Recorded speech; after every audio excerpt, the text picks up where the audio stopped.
अरणगाव हादरलं, मुलानेच केली बापाची हत्या। नमस्कार, मी प्रियंका आणि तुम्ही पाहताय आय लव्ह नगर न्यूज। ज्या मुलाला आपल्या हातांनी चालायला शिकवलं त्याच मुलाने आज बापाची हत्या केली आहे। जामखेड तालुक्यातील अरणगावमध्ये एक अशी घटना घडली आहे ज्यामुळे संपूर्ण जिल्हा हादरलाय। शेजाऱ्याला शिवीगाळ करण्याच्या कारणातून बाप लेकामध्ये जोरदार वाद होऊन कोयत्याने हाणामारी झाली आणि यात मुलाच्या हातून बापाचा मृत्यू झाला। 26 एप्रिलला सायंकाळी ही घटना घडली आहे।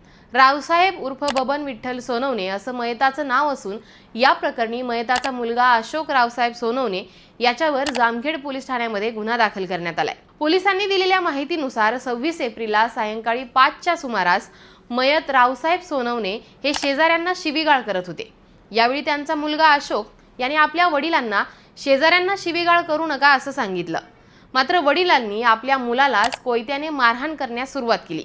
यावेळी मुलाने वडिलांच्या हातातील कोयता हिसकावून घेतला आणि त्यांना कोयता व त्या ठिकाणी असलेल्या काठीने पाठीवर व पोटावर मारहाण केली। या मारहाणीमध्ये रावसाहेब हे गंभीर जखमी होऊन बेशुद्ध पडले।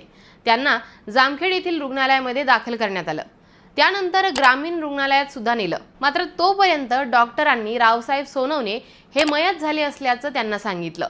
ही घटना घडली त्या दिवशी जामखेड पोलीस स्टेशनला अकस्मात मृत्यूची नोंद करण्यात आली होती।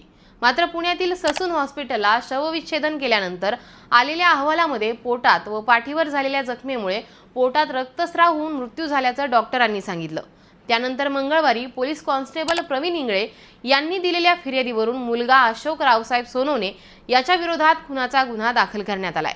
या घटनेमध्ये केवळ एका क्षणाच्या रागापायी एका कुटुंबाचा आधार गेला आणि एका मुलाचं आयुष्य आता तुरुंगात जाणार आहे। त्यामुळे जीवापेक्षा वाद नक्कीच मोठा नाही हे नेहमी लक्षात ठेवा आणि माणसं आणि नाती जपायला शिका। तुम्हाला या घटनेबद्दल नेमकं काय वाटतं हे आम्हाला कमेंट करून सांगा आणि पाहत राहा आय लव्ह नगर न्यूज।